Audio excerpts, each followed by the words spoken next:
ये आकाशवाणी है। कोविड-19 विशेष कार्यक्रम के अंतर्गत प्रस्तुत है कोरोना वायरस संक्रमण की वर्तमान स्थिति पर चर्चा, जिसे प्रस्तुत कर रहे हैं आकाशवाणी संवाददाता सिद्धार्थ सिंह। इस कार्यक्रम में आमंत्रित स्वास्थ्य विशेषज्ञ हैं अखिल भारतीय आयुर्विज्ञान संस्थान दिल्ली के डॉक्टर नीरज निश्चल। नमस्कार श्रोताओं, स्वागत है आपका कोरोना जागरूकता श्रृंखला के एक और एपिसोड में। धीरे धीरे देश में कोविड के मामलों में कमी आ रही है, लेकिन खतरा अभी भी बरकरार है, क्योंकि वायरस हमारे बीच में ही है। ऐसे में अगर हम सावधानी रखेंगे और कोविड एप्रोप्रिएट बिहेवियर का पालन करेंगे तो निश्चित तौर पर कोरोना को हम हरा पाएंगे। राष्ट्रीय टीकाकरण अभियान के अंतर्गत अब तक 63 करोड़ 9 लाख से अधिक लोगों को वैक्सीन लगाई जा चुकी है। पिछले 24 घंटों में 73 लाख 80 हजार से अधिक लोगों को वैक्सीन लगाई गई है और एक अच्छी बात यह है कि देश में स्वस्थ होने की दर 97.53% हो गई है। पिछले 24 घंटे में 35 हजार से अधिक रोगी स्वस्थ हुए हैं। वहीं कल 45 हजार से अधिक नए कोविड मामलों की पुष्टि हुई है, जो चिंता का विषय है। कोविड से संबंधित किसी भी जानकारी के लिए आप राष्ट्रीय हेल्पलाइन नंबर 1075 और 011-2397-8046 पर संपर्क कर सकते हैं। श्रोताओं, कोविड को लेकर आपके अंदर कई जिज्ञासाएं और बहुत सारे सवाल हैं, जिनके जवाब हम सभी जानना चाहते हैं। कोरोना और इसकी वैक्सीन को लेकर आपके तमाम सवालों का जवाब देने के लिए और इस पर चर्चा करने के लिए आज के इस विशेष फोन इन कार्यक्रम में हमारे साथ जुड़ चुके हैं अखिल भारतीय आयुर्विज्ञान संस्थान एम्स नई दिल्ली के मेडिसिन विभाग में एसोसिएट प्रोफेसर डॉक्टर नीरज निश्चल। डॉक्टर नीरज का चिकित्सा के क्षेत्र में लंबा अनुभव रहा है। डॉक्टर नीरज, कार्यक्रम में आपका स्वागत और अभिनंदन करते हैं। नमस्कार। नमस्ते। नमस्ते श्रोताओं, कोरोना से संबंधित सवाल डॉक्टर नीरज से हमारे टोल फ्री नंबर 1800-11-5767 और 011-233-14444 पर पूछ सकते हैं। आप हमारे ट्विटर हैंडल @AIRnews पर #AskAIR पर अपने सवाल पोस्ट भी कर सकते हैं। डॉक्टर नीरज, अपनी चर्चा की शुरुआत करना चाहेंगे। आज आकाशवाणी के मन की बात कार्यक्रम में प्रधानमंत्री ने अपने संबोधन में लोगों को याद दिलाया कि कोविड से निपटने में जो हमारा मूल मंत्र है, दवाई भी कड़ाई भी, इसका सबको पालन करना है। उन्होंने कहा कि देश में काफी सारे लोगों को वैक्सीन की डोज दी जा चुकी है, लेकिन फिर भी हमें सावधानी रखनी है, तभी हम कोविड की जंग को जीत सकते हैं। इस पर आप क्या कहेंगे? बिल्कुल। जो हम कोविड-19 के बारे में पिछले 1.5 साल से जो हम भी एक ही बात बताते जा रहे हैं कि प्रिवेंशन इस बीमारी को से बचने का सबसे अच्छा तरीका है, क्योंकि इस बीमारी का कोई स्पेसिफिक दवाई नहीं है, कोई स्पेसिफिक ट्रीटमेंट नहीं है। तो वैसे सिचुएशन में हमारी कोशिश ये होनी चाहिए कि हमें ये इन्फेक्शन ही न लगे, और ये इन्फेक्शन नहीं लगे और बाई चांस लग भी जाए तो ये हमें बहुत हार्म न करे। तो इन्फेक्शन से बचने का जो सबसे सरल और आसान तरीका है वो है कोविड एप्रोप्रिएट बिहेवियर, यानी कि मास्क पहनिए, बेवजह घर से बाहर नहीं जाइए, अगर बाहर जा भी रहे तो इंश्योर कीजिए कि फिजिकल डिस्टेंसिंग का पालन करें, आप बीमार हैं तो बाहर न जाएं। और उसी तरह अगर बीमारी से और गंभीर बीमारी ना हो, उससे बचने के लिए वैक्सीन सबसे कारगर उपाय है। तो इसलिए वैक्सीनेशन और कोविड एप्रोप्रिएट बिहेवियर पे आदरणीय प्रधानमंत्री ने वापस से जोर दिया है, क्योंकि उन सभी को पता है कि इसी तरीके से हम इस जो फ्यूचर पैंडेमिक के जो वेव्स की बात कर रहे हैं उसको हम बचा सकते हैं। कहते हैं कि हाइजीन इज 2/3 ऑफ हेल्थ। और डॉक्टर नीरज, आज प्रधानमंत्री जी ने कोविड के साथ ही स्वच्छता को अपनाने पर भी जोर दिया। हाइजीन एक ऐसी चीज है जो हमें कई बीमारियों से बचाती है, और कोविड काल में हाइजीन कोरोना से निपटने में एक बड़े अस्त्र के रूप में सामने आया है। तो अगर स्वच्छता को लेकर अगर लोग स्वच्छता अपनाएंगे तो किस तरीके से वो स्वस्थ रहेंगे और उनके स्वास्थ्य पर क्या प्रभाव पड़ता है इसका? स्वच्छता सिर्फ कोविड ही नहीं, कई और बीमारियों में आपके बचाव में मदद करता है। इनफैक्ट अगर हम स्वच्छता को अपनाएं तो कई ऐसे जो इन्फेक्शियस बीमारियां हैं, स्पेशली जो बच्चों में होता है, जैसे ट्यूबरकुलोसिस है, ये सारी बीमारियां अगर हम साफ सफाई पे ध्यान रखें तो इससे हम काफी हद तक बचाव कर सकते हैं। कोविड में भी हमने देखा है लोग मास्क यूज करते हैं, लेकिन अगर मास्क को प्रॉपरली डिस्पोज ऑफ न करें तो ये इन्फेक्शन का सोर्स हो सकता है किसी और के लिए। वैसे ही जो लोगों को सड़क पे चलते हुए थूकने की आदत है। आपने कई बार नोटिस किया होगा कि लोग मर्सिडीज में जा रहे हैं लेकिन शीशा खोल के थूक देते हैं रोड पे। तो ये सारे बिहेवियर जो है ये बीमारियों को फैलाने में बहुत एक इम्पॉर्टेंट फैक्टर है जो लोग रियलाइज नहीं करते हैं। स्वच्छता, चाहे वो खाने पीने से रिलेटेड हो, पानी से रिलेटेड हो, आपके बिहेवियर में स्वच्छता, जैसे मैंने स्पिटिंग के बारे में बात की, स्मोकिंग लोग करते हैं बिना ध्यान दिए आसपास की, दूसरों को इससे परेशानी हो सकती है, दूसरों को बेवजह हम बीमार कर सकते हैं। तो ये सारी जो चीजें हैं, इस स्वच्छता पे अगर हम ध्यान दें तो सिर्फ कोविड ही नहीं कई और बीमारियों से बच सकते हैं। इसलिए बहुत जरूरी है कि हम स्वच्छता पे ध्यान रखें, जैसे आदरणीय प्रधानमंत्री ने वापस से इस बात को रिइंफोर्स किया है। जी। और डॉक्टर नीरज, अगर हम कोविड के आंकड़ों को देखें तो जहां एक ओर देश के ज्यादातर हिस्सों में स्थिति नियंत्रण में है, तो वहीं दूसरी ओर कुछ राज्यों में और खास तौर पर दक्षिण भारत में इसके मामले तेजी से बढ़ रहे हैं। इसका क्या कारण है? देखिए, भारत एक बहुत ही पेक्यूलियर सिचुएशन में है कि भारत एक बहुत ही विशाल देश है जिसमें बहुत ही ज्यादा आबादी है।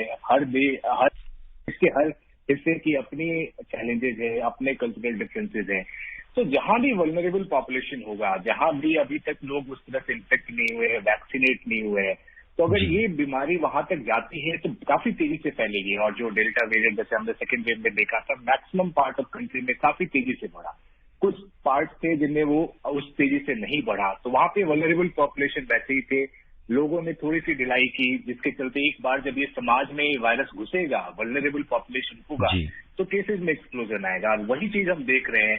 इसलिए हम बार बार कहते हैं कि ये अगर देश के किसी भी हिस्से में अगर ये केसेस चल रहे हैं, तो बाकी जो भी देश है वो एक रिस्क पे है, स्पेशली वो एरिया जहां पे वल्नरेबल पॉपुलेशन अभी भी है, जहां वैक्सीनेशन लोगों ने नहीं करवाया है। इसलिए बार बार हम कहते हैं कि आगे आइए, वैक्सीनेट करवाइए, और कभी भी अभी जब तक केसेस आ रहे हैं लापरवाही बिल्कुल ना करें, क्योंकि तुरंत एक अगले वेव में कन्वर्ट होने की पॉसिबिलिटी हमेशा रहेगी। जी।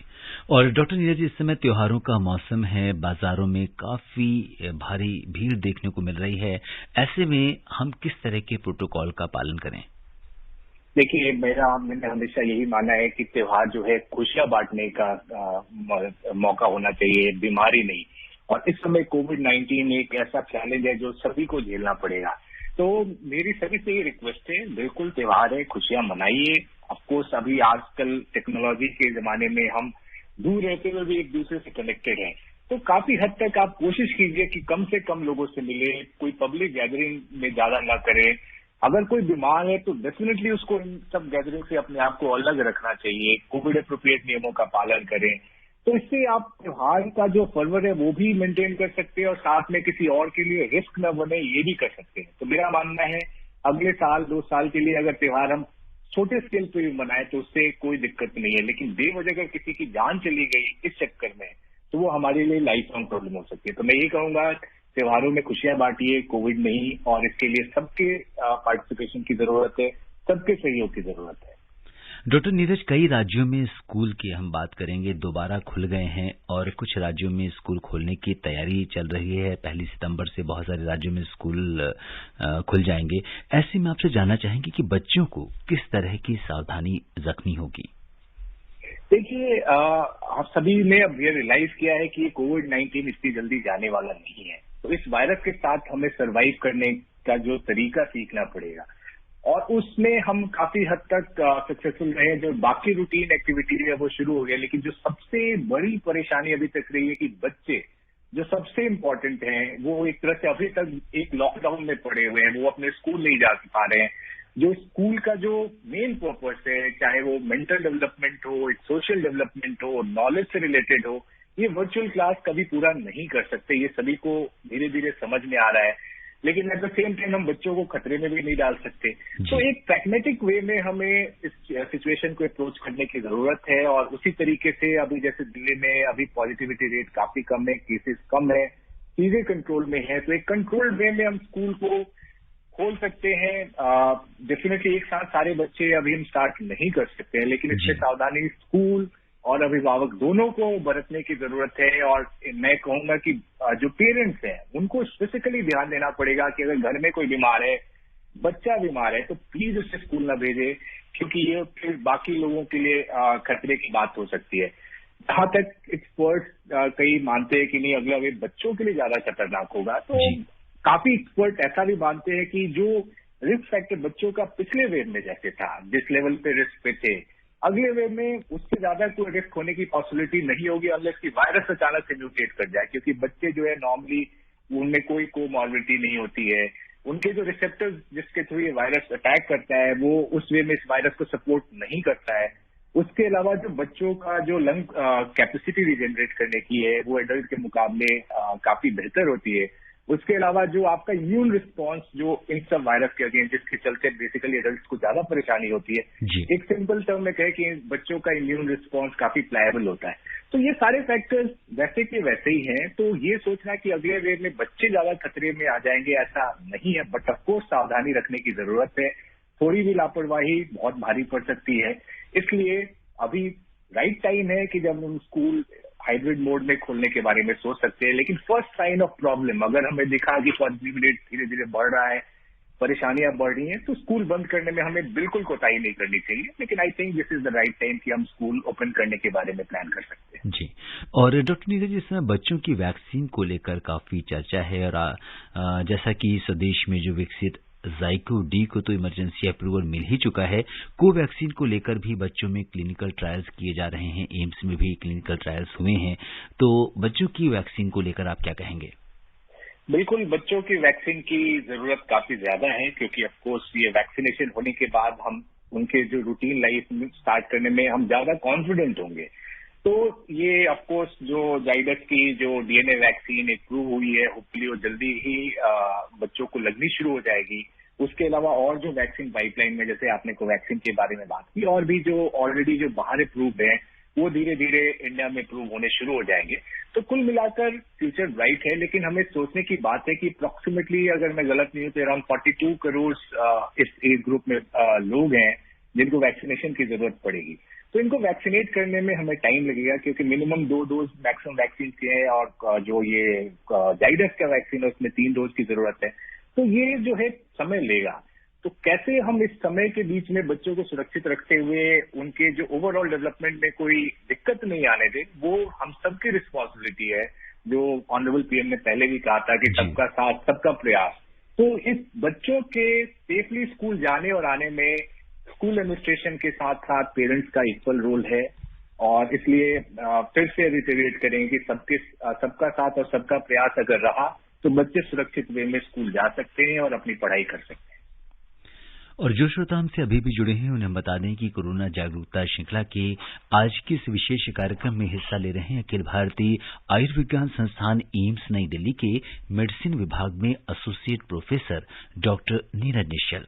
आप भी डॉक्टर नीरज से हमारे स्टूडियो के टोल फ्री नंबर 1800-115767 पर फोन कर सवाल पूछ सकते हैं।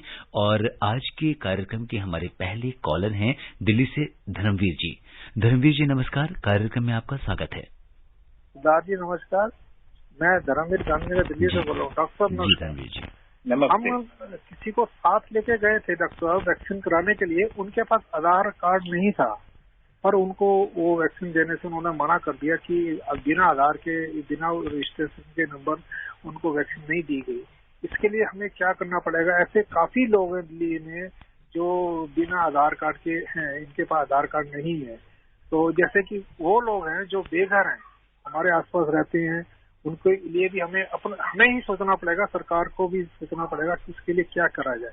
और दूसरी बात ये कहना चाहूंगा कि जैसे कि हमने अपना सुरक्षा का साधन देख रखा है कि हम 1 साल से हमने अभी तक अपनी कटिंग नहीं कराई, क्योंकि हमें पता सैलून में जाएंगे वहाँ कुछ ना कुछ हमारे को कुछ गलत चीज हमारे साथ आ सकती है, इसलिए हम वहाँ से दूर हैं। हम अपनी सुरक्षा खुद अपने हाथ में रख सकते हैं। जी डॉक्टर नीरज, पहला इन्होंने एक थोड़ा सा चिंता जाहिर की है कि अगर हमारे पास कोई डॉक्यूमेंट नहीं है तो उस केस में हम वैक्सीनेशन कैसे करा सकते हैं? नहीं, इनफैक्ट अभी रिसेंटली मैंने एक दिल्ली में ही जो स्पेशली जो होमलेस हैं, जो रोड साइड बेगिंग करते हैं, उन लोगों के लिए ध्यान रखते हुए जहां तक मुझे पता है कि सरकार ने एक मुहिम चालू की है, जो एरिया के जो भी डिस्ट्रिक्ट मजिस्ट्रेट्स और बाकी लोगों को इंस्ट्रक्शन दिया है कि ऐसे लोगों पे फोकस करें और इनको वैक्सीनेट कराएं।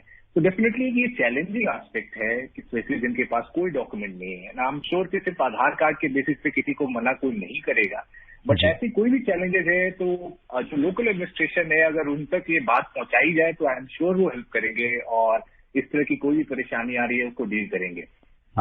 बट मैं ये कहूंगा कि लोकल एडमिनिस्ट्रेशन को उन्हें अप्रोच करना चाहिए अगर ऐसी कोई भी परेशानी उन्हें आ रही है। और उनकी दूसरी बात से मैं बिल्कुल सहमत हूं कि सबकी सुरक्षा सिर्फ अपनी ही नहीं, दूसरे की भी सुरक्षा हमारे हाथ में है। अगर हम कोविड एप्रोप्रिएट नियमों का पालन करें तो डेफिनेटली खुद भी सुरक्षित रहेंगे और आसपास वालों को भी सुरक्षित करेंगे। तो इनके इस बात से मैं पूरी तरह से सहमत हूं और यही हमारा बेसिकली एम होना चाहिए कि हमारे कारण कोई और बीमार ना पड़े। जी, और अब दिल्ली से आंगन जी हमारे साथ जुड़ गई हैं। हेलो जी, आंगन जी नमस्कार, स्वागत है आपका कार्यक्रम में। हाँ जी नमस्कार। मेरा सवाल ये है कि मेरा भाई है, उसका ट्रीटमेंट अभी एम्स में ही चल रहा है, ट्यूबरकुलोसिस है उसको, और उसकी अभी एक सर्जरी होनी है तो मेडिकेशन पे है वो, तो अभी उसका वैक्सीनेशन नहीं हुआ है, तो वो वैक्सीन ले सकता है अभी? जी डॉक्टर नीरज, वो पेशेंट्स या वो मरीज जिनका ट्रीटमेंट चल रहा है और सर्जरी ड्यू है, तो उनके लिए वैक्सीनेशन के लिए क्या गाइडलाइन है? तो इसमें 2-3 चीजें हैं इंपॉर्टेंट है कि जो टीबी का ट्रीटमेंट अगर इमीडिएटली स्टार्ट हुआ है तो आई थिंक उन्हें कुछ दिन वेट करना चाहिए। अगर टाइम हो गया है और सर्जरी, अब किस तरह की सर्जरी प्लान है उसके बारे में कोई क्लैरिटी नहीं थी, तो सर्जरी अगर प्लान है तो कई बार वैक्सीन के बाद जो है फीवर और बाकी प्रॉब्लम्स आती हैं, उसके चलते सर्जरी डिफर होने के चांसेस रहते हैं। तो सर्जरी कितना इमरजेंसी सर्जरी है या एक नॉर्मल सर्जरी है जो कि वेट कर सकते हैं? अगर वेट कर सकते हैं तो एडवाइस ये होगा कि पहले वैक्सीनेट कराएं फिर सर्जरी कराएं। लेकिन अगर इमरजेंसी सर्जरी है तो बेहतर ये होगा कि सर्जरी करा कर एक बार जब उसे थोड़ी रिकवर कर जाए तो वैक्सीनेट कराएं, ताकि साइड इफेक्ट्स और बाकी चीजों की मॉनिटरिंग में या इसके चलते सर्जरी के डिफर होने के चांसेस कम रहे। जी, और रुख करते हैं छत्तीसगढ़ का, जहां से इंद्रभान सिंह जी हमारे साथ कार्यक्रम में जुड़ गए हैं। इंद्र जी नमस्कार, स्वागत है आपका कार्यक्रम में। सर मैं नमस्कार सर, मैं चिरमिरी कुरासा कॉलोनी जिला कुरिया छत्तीसगढ़ से इंद्रभान सिंह बोल रहा हूँ सर। जी, प्रश्न यह है सर, सन 2022 की पहली तिमाही तक 12 साल के कम उम्र के लोगों के लिए क्या एक टीका होगा? जी, 12 साल से कम उम्र के बच्चों के टीकाकरण के बारे में जानना चाहते हैं, और जैसा कि हम लोग पहले भी चर्चा कर रहे थे डॉक्टर साहब कि एम्स में भी जो है कोवैक्सीन का ट्रायल चल रहा है, और क्या कुछ इसमें हेलो जी जी जी हाँ जी, मैं रमेश जी हेलो डॉक्टर नीरज। हाँ हेलो जी जी, तो ये जानना चाहते हैं कि 12 साल से कम उम्र के जो बच्चे हैं उनके लिए वैक्सीनेशन प्लान क्या है?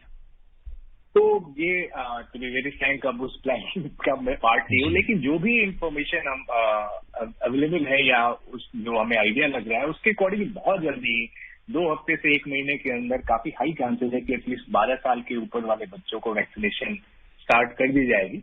बट एक बार शुरू होने के बाद ही हम कॉन्फिडेंटली कह सकते हैं, लेकिन ऑफकोर्स 2022 तक बात नहीं जाएगी, उससे काफी पहले ही वैक्सीनेशन इन बच्चों में शुरू होने के चांसेस हैं।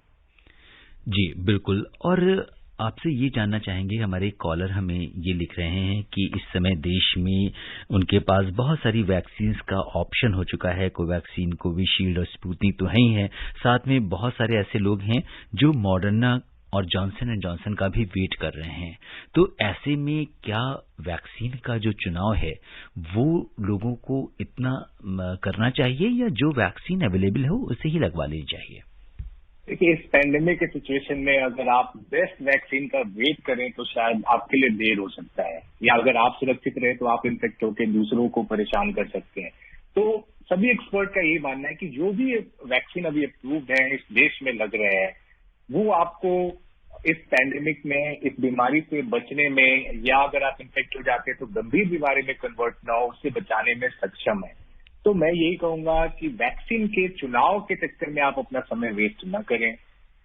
पास में जो भी वैक्सीन आपके पास अवेलेबल है वो लगवाएं, उससे अपने आप को सुरक्षित करें, ये बहुत जरूरी है। और मैं तो बिल्कुल नहीं कहूंगा कि मॉडर्ना, फाइजर या जो भी बाहर की वैक्सीन है या जो अप्रूव नहीं हुई अभी तक, उनका वेट करने का कोई खास फायदा नहीं है। रुक करते हैं मध्य प्रदेश में रीवा का, जहां से वीरेंद्र सिंह जी हमारे साथ कार्यक्रम में जुड़ गए हैं। वीरेंद्र जी नमस्कार। हाँ सर नमस्कार, डॉक्टर साहब को भी नमस्कार। नमस्ते जी, स्वागत है आपका कार्यक्रम में। डॉक्टर जी, ये पूछना चाहता हूँ कि अभी जैसे केरल में बड़ी तेजी से कोरोना फैल रहा है, 2020 में भी पहला केस शायद केरल से ही आया था। जी, तो अभी केरल के लोग तो हर राज्य में आना जाना बना हुआ है, तो पूरे देश में ये तीसरी लहर का संकेत है क्या? जी, जैसा कि हमने पहले भी चर्चा की डॉक्टर नीरज कि कुछ राज्यों में अगर हम देखें तो मामले बढ़ रहे हैं, तो क्या ये मामलों में बढ़ोतरी क्या कोविड की तीसरी लहर का संकेत है? देखिए, जो जैसे मैंने पहले बताया कि जो केसेज है वो काफी चीजों पर डिपेंड करते हैं, और जैसा कि काफी रिपोर्ट्स में हमने देखा भी कि जो सीरो सर्वे केरला से था उसमें जो वल्नरेबल पॉपुलेशन जो था उसका रिलेटिवली ज्यादा था as compare to rest of the country, और जो सेकेंड वेव में वो केरला रिलेटिवली स्पेयर रह गया था। तो ये जो वायरस एक बार उस प्रदेश में घुस जाए जहां पे वल्नरेबल पॉपुलेशन है, तो फिर लापरवाही काफी परेशानी का सबब बन सकती है। तो ये कहना कि डेफिनेटली रिस्क रहेगा, अगर जैसे मैंने बोला कि देश के किसी भी हिस्से में अगर केसेस बढ़ रहे हैं या ज्यादा हैं, तो बाकी हिस्से हमेशा रिस्क पे रहेंगे। इसलिए बहुत जरूरी है कि जो लोग भी केरला जा रहे हैं या केरला से बाकी प्रदेशों में आ रहे हैं, उन्हें सावधानी बरतने की जरूरत है। अगर वो सिम्टोमेटिक है तो बिल्कुल ट्रेवल न करें, अपने आप को आइसोलेट करें और ट्रीटमेंट लें। इन सब सावधानियों से ही हम बाकी देश को सुरक्षित रख सकते हैं, और फ्यूचर जो थर्ड वेव की हम बात करें उसको हम प्रिवेंट कर सकते हैं। जी, और दिल्ली से अरविंद यादव जी अपने सवाल के साथ कार्यक्रम में जुड़ गए हैं। अरविंद जी नमस्कार। हाँ नमस्ते सर। जी बताइए क्या जानना चाहते हैं? और डॉक्टर साहब को भी नमस्ते। नमस्ते सर, मेरा पहला सवाल तो सर ये है कि जो 12 साल से नीचे तक के बच्चों के लिए है जी, तो ये वैक्सीन कब तक आ जाएगी? और दूसरा सवाल ये कि जो ये स्कूल खुल रहे हैं जी, तो अभी डॉक्टर साहब बोले थे कि बच्चों के लिए पेरेंट्स को ध्यान रखना जरूरी है। फिर आमतौर में स्कूल सरकारी स्कूलों में तो सर इतना पेरेंट्स सक्रिय होते भी नहीं है, और बच्चों को बुखार होता है, स्कूल आ जाते हैं, तो उनके साथ ऐसे में कैसे क्या किया जाएगा ये बताएं। जी, पहले सवाल लेते हैं इनका कि स्कूल के लेकर जो इन्होंने चिंता जाहिर की है। तो डॉक्टर नीरज, जैसे कि पेरेंट्स के लिए भी प्रोटोकॉल हैं या कुछ उनको दिशा निर्देश हैं, इसी तरह से स्कूल्स के लिए भी दिशा निर्देश हैं। तो क्या जब बच्चे जाएंगे तो उनका टेम्परेचर लिया जाएगा? कोई गलती से कोई बच्चा ऐसा आ सकता है, तो इसके लिए आप क्या कहेंगे? बिल्कुल, जो स्कूल एडमिनिस्ट्रेशन को भी कुछ चीजों पे ध्यान रखने की जरूरत है कि जैसे आपको जैसा इन्होंने बताया कि काफी पेरेंट्स ऐसा करते हैं कि बच्चों को स्कूल भेज दो, थोड़ा हेडेक उनका कम हो जाएगा जी। ये टेंडेंसी होती है काफी लोगों में। तो स्कूल एडमिनिस्ट्रेशन को भी काफी ध्यान रखने की जरूरत है कि एक मैकेनिज्म इन प्लेस हो कि एटलीस्ट बच्चे जब क्लास में आ रहे हो तो उनका कोई टेम्परेचर चेक हो, आप सिम्टम पूछे, एक ग्रुप बनाए स्टूडेंट्स का, तो एक दूसरे पे ध्यान रखे कि एटलीस्ट कि अगर कोई बीमार है तो उनका दोस्त टीचर को बता पाए कि ठीक है ये ठीक नहीं है, इसको तबीयत इसकी ठीक नहीं है, इसके बारे में ध्यान रखिए। उसके साथ साथ जो स्कूल्स में जहां भी पॉसिबल हो रैपिड एंटीजन टेस्ट या इस तरह के टेस्ट के ऑप्शंस होने चाहिए, ताकि ऐसा कोई सिम्टोमेटिक बच्चा है उसका फटाफट से टेस्ट करके क्लैरिटी आ जाए कि भाई ये क्या सभी को इन्फेक्ट तो नहीं कर रहा है या कुछ इस तरह की दिक्कत तो नहीं है। तो इस तरह के जो है हर स्कूल को अपने तरीके पे सोचना पड़ेगा, एक इन्फेक्शन कंट्रोल कमेटी बनानी पड़ेगी जो इन सब चीजों पे ध्यान दे, ताकि अगर कोई बच्चा बीमार हो स्कूल में गलती से आ भी जाता है तो कैसे बाकियों को बचाया जा सके। जी बिल्कुल। और अब रुक करते हैं बलरामपुर उत्तर प्रदेश का, जहां से रिंकी तिवारी जी हमारे साथ कार्यक्रम में जुड़ गई हैं। रिंकी जी नमस्कार, स्वागत है आपका कार्यक्रम में। जी बिल्कुल, सेम टू यू। और एक्सपर्ट हैं आपके साथ, उन्हें मेरा नमस्कार। नमस्ते। जी सर, मेरा क्वेश्चन है सर कि जैसे मुझे 1 जुलाई को जून को मुझे कोविशील्ड लगा था। फिर इस वक्त जब सितंबर आएगा तो मुझे सेकेंड डोज लगेगा 1 सितंबर को। तो सर जैसे कि शहर के जितने मार्ग जाने वाले हैं सब में पानी भर चुका है, यानी बारिश आज 5 दिन से हो रही है और रुक नहीं रहा। तो सर इस सिचुएशन में हम क्या करें कि ताकि जो वैक्सीन है हम कैसे लगवाएं, क्या करें, क्योंकि कैंप भी नहीं लग सकता यहाँ पे। तो फिर ऐसे सिचुएशन में क्या करें?